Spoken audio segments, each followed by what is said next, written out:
Hello everyone, welcome to my class. आप सभी का इस क्लास में स्वागत है। यूनिट 1 थर्मोडायनामिक्स हमने पढ़ना शुरू कर दिया है। उसके 2 वीडियोस मैं शेयर कर चुकी हूँ आप सभी लोगों के ग्रुप में, व्हाट्सएप ग्रुप में। आज हम उसी में आगे पढ़ेंगे और आगे पढ़ने से पहले मैं आप लोगों को यह एक बार पुनः निवेदन करना चाहूँगी और कहना भी चाहूँगी कि जिन बच्चों ने मेरे सीमा वाशना चैनल को सब्सक्राइब नहीं किया है अभी तक, तो उसको सब्सक्राइब कर लें और अपनी पढ़ाई शुरू कर दें। जो भी आपकी क्वेरीज हैं आप मेरे पर्सनल व्हाट्सएप नंबर पर भेजकर मुझसे आप पूछ सकते हैं। आप कुछ भी यदि और जानना चाहते हैं और आप अपना यूनिट 1 की पढ़ाई शुरू कर दें। तो थर्मोडायनामिक्स हमने शुरू किया था 3rd पेपर के अंतर्गत, फिजिकल केमिस्ट्री के अंतर्गत हमने यूनिट 1 शुरू कर दिया था और उसमें आज हम आगे पढ़ रहे हैं प्रॉपर्टीज ऑफ अ सिस्टम, किसी भी निकाय के गुणधर्म। आज हम पढ़ेंगे properties of a system are of 2 types. 2 तरह की होते हैं किसी भी निकाय के गुणधर्म। एक होता है एक्सटेंसिव प्रॉपर्टी, एक होता है इंटेंसिव प्रॉपर्टीज। एक्सटेंसिव प्रॉपर्टीज मात्रात्मक गुणधर्म किसे कहते हैं हम? मात्रात्मक गुणधर्म होते हैं these properties are dependent upon the matter of the system. मात्रात्मक गुणधर्म निकाय में उपस्थित पदार्थ की मात्रा पर निर्भर करते हैं। तो जो भी गुणधर्म, जो भी प्रॉपर्टीज जो सिस्टम में जो पदार्थ उपस्थित है उसकी मात्रा पर निर्भर कर रहा है, उसको हम मात्रात्मक गुणधर्म कहते हैं। सिस्टम में उपस्थित मैटर पर निर्भर करता है। एग्जाम्पल वॉल्यूम, मास, एनर्जी, एंथैल्पी, एंट्रोपी एक्सेट्रा। मतलब ये सारे आयतन, द्रव्यमान, ऊर्जा, एंथैल्पी, एंट्रोपी, ये सब किस पर निर्भर करते हैं? जब भी हम किसी भी सिस्टम की ये प्रॉपर्टीज को ज्ञात करना चाहें, इन प्रॉपर्टीज को, तो ये हमेशा किस पर निर्भर करेंगे? उस सिस्टम में उपस्थित पदार्थ की मात्रा पर निर्भर करते हैं। दूसरा है इंटेंसिव प्रॉपर्टीज, विशिष्ट गुणधर्म, whose values are independent of the quantity of the matter present in the system। जो निकाय है उसमें जो भी पदार्थ उपस्थित है उसकी मात्रा पर जो प्रॉपर्टीज निर्भर नहीं करती हैं उनको हम विशिष्ट गुणधर्म कहते हैं। जो सिस्टम हमारा है, कोई भी यदि सिस्टम दिया गया है और उसमें जो भी सब्सटेंस हमने लिया है उस पर जो प्रॉपर्टीज निर्भर नहीं करती हैं, उनकी मात्रा पर जो प्रॉपर्टीज निर्भर नहीं करती हैं उनको हम इंटेंसिव प्रॉपर्टीज कहते हैं, विशिष्ट गुणधर्म कहते हैं। For example pressure, temperature, refractive index, viscosity, श्यानता एक्सेट्रा। ये सारी प्रॉपर्टीज किस पर निर्भर करती हैं? पदार्थ की प्रकृति पर निर्भर करती हैं। जो पदार्थ सिस्टम में हमने लिया है और उसका क्या नेचर है उस पर ये सब निर्भर करता है, ना कि कितना लिया है हमने उस पर ये pressure, temperature, refractive index, viscosity etcetera निर्भर नहीं करते हैं। तो क्या हुआ? एक्सटेंसिव प्रॉपर्टीज हमारी क्या हो गई? जो कि सिस्टम में उपस्थित मैटर की मात्रा पर निर्भर करती हैं। और इंटेंसिव प्रॉपर्टीज क्या हो गई हमारी? सिस्टम में उपस्थित मैटर की नेचर पर निर्भर करती है, ना कि उसकी मात्रा पर निर्भर करती है।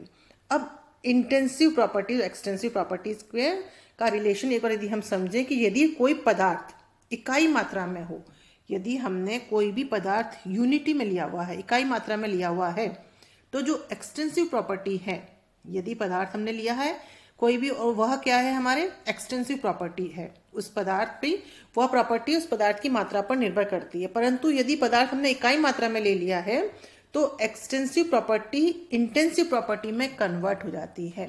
फॉर एग्जाम्पल मास और वॉल्यूम हमने अभी पढ़ा, क्या है ये? हमारे एक्सटेंसिव प्रॉपर्टीज हैं। ये हमारे मात्रात्मक गुणधर्म है। मास एंड वॉल्यूम हमारी एक्सटेंसिव प्रॉपर्टीज है।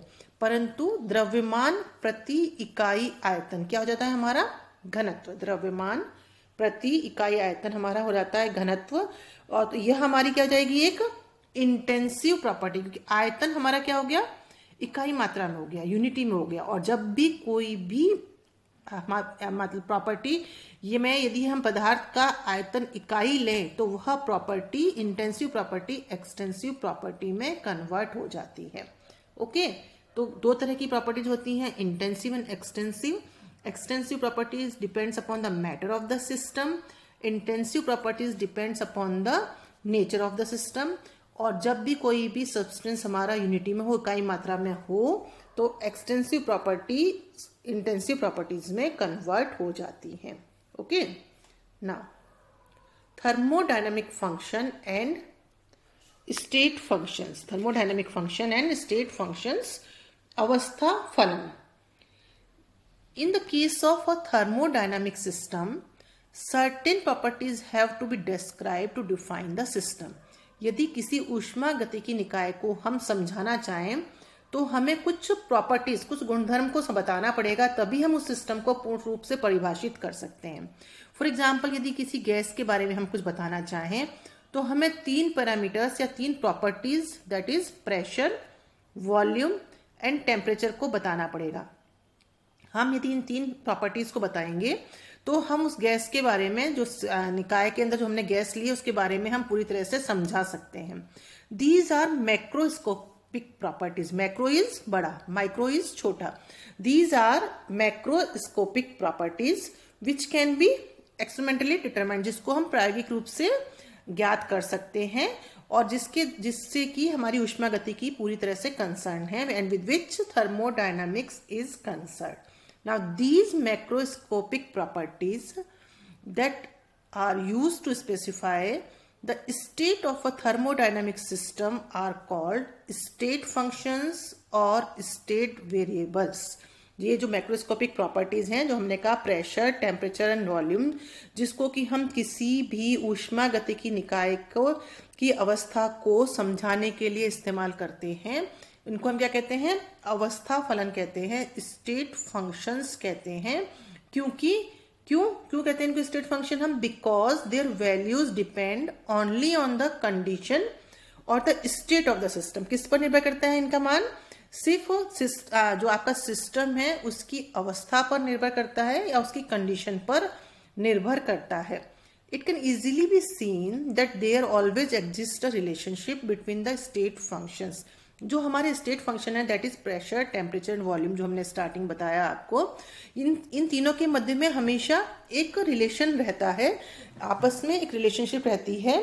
जैसे for instance, for 1 mole of a gas, pressure, volume and temperature are variables. हमने अभी बताया गैस के लिए क्या क्या वेरिएबल्स है, प्रेशर, वॉल्यूम एंड टेम्परेचर, जो कि all of which are not independent of each other, जो कि एक दूसरे से इंडिपेंडेंट नहीं होते हैं, परंतु but are connected by the equation of state, जो हम जानते हैं गैस इक्वेशन के द्वारा एक दूसरे से रिलेटेड रहता है, that is PV is equal to RT। ठीक है, ये तीनों ही वेरिएबल्स आपस में एक दूसरे से कनेक्टेड रहते हैं। इसके द्वारा यदि हम निकालें तो क्या हो जाएगा? V is equal to RT upon P, इसके तरह होगा। तो यदि हमें किसी सिस्टम के बारे में, यदि सिस्टम के बारे में पता है, स्पेसिफाई कर रखा है, तो वॉल्यूम हम किसकी सहायता से निकाल सकते हैं? V is equal to RT upon P। तो इसमें यदि हमें प्रेशर पता है किसी सिस्टम का, टेम्परेचर पता है, तो हम वॉल्यूम को बहुत आराम से इस इक्वेशन के द्वारा निकाल सकते हैं। ठीक है, तो ये हो गया हमारा 3 वेरिएबल्स के बारे में से, कि यदि 3 वेरिएबल्स में से 2 के बारे में पता है तो हम तीसरे को आसानी से निकाल सकते हैं। Now in addition to pressure, temperature and volume, there is one more important state function, that is energy। अभी हमने क्या बताया? 3 स्टेट फंक्शंस बताए, जिसको किसी भी सिस्टम को डिफाइन करने के लिए हमें आवश्यकता रहती है। किसी भी सिस्टम की स्टेट को बताने के लिए हमें उसकी आवश्यकता है। These are 3 state functions. अब इन तीनों के अलावा एक और इम्पॉर्टेंट स्टेट फंक्शन है, that is energy. But energy is dependent on the temperature and pressure. ये जो एनर्जी है वह तापमान और प्रेशर पर निर्भर करती है, and hence it need not be specified if pressure and temperature are specified. इसलिए एनर्जी को हमने अलग से नहीं लिया, क्योंकि यदि प्रेशर और टेम्परेचर को यदि हम बता दें तो हम एनर्जी का भी पता कर सकते हैं। तो इसको हमने इंडिपेंडेंट रूप से इसको हमने स्पेसिफाई नहीं किया है, और but this is also a state function. अब ये जो स्टेट फंक्शंस हैं, जो अवस्था फलन है, इनकी एक इम्पॉर्टेंट करेक्टरिस्टिक होती है। The state functions have one important characteristic. What is that? They depend only on the initial and final state of the system and not on how the system changes from the initial to final state। ये जो state functions होते हैं, ये सिर्फ प्रारंभिक और अंतिम अवस्था पर, निकाय की प्रारंभिक और अंतिम अवस्था पर निर्भर करते हैं, न कि निकाय में जो परिवर्तन हुआ है वह किस रास्ते के द्वारा हुआ है उस पर निर्भर नहीं करते हैं। तो स्टेट फंक्शंस क्या है? हमेशा किसी भी निकाय की जो अवस्था है उसकी प्रारंभिक और अंतिम अवस्था पर निर्भर करते हैं। प्रारंभिक से अंतिम अवस्था प्राप्त करने के दौरान वह किसी भी रास्ते से गुजरा है आपका वह सिस्टम, उस पर उससे कोई लेना देना नहीं होता है स्टेट फंक्शन को, या आप कह सकते हैं स्टेट फंक्शन उस रास्ते पर निर्भर नहीं करते हैं। फॉर एग्जाम्पल, यदि किसी भी सिस्टम का प्रेशर चेंज हो रहा है 10 एटमॉस्फेरिक प्रेशर से 5 एटमॉस्फेरिक प्रेशर, वायुमंडलीय दाब, तो चेंज इन प्रेशर कितना हो गया? Delta P. Simply delta P is equal to 10 - 5 is equal to 5 वायुमंडलीय दाब।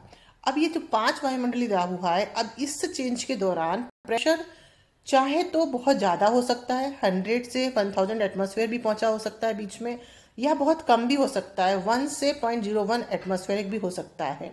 दोनों में से कुछ भी हो सकता है प्रेशर इसका, परंतु उस पर यह निर्भर नहीं करता है। चेंज इन प्रेशर है वह इस पर निर्भर नहीं करता है कि बीच में कितना प्रेशर हुआ या किस रास्ते से यह 10 से 5 तक पहुंचा। चेंज इन प्रेशर किस पर निर्भर कर रहा है? ओनली इनिशियल स्टेट एवं फाइनल, प्रारंभिक अवस्था एवं अंतिम अवस्था पर निर्भर करते हैं। तो आप कहेंगे कि state functions are those functions which depend only upon the initial and final state of the system. तो अवस्था फलन सिर्फ वे फलन होते हैं जो कि किसी भी निकाय की प्रारंभिक और अंतिम अवस्था पर निर्भर करते हैं, न कि वह अवस्था किस रास्ते के द्वारा जाने पर प्राप्त हुई है उस रास्ते पर निर्भर नहीं करते हैं।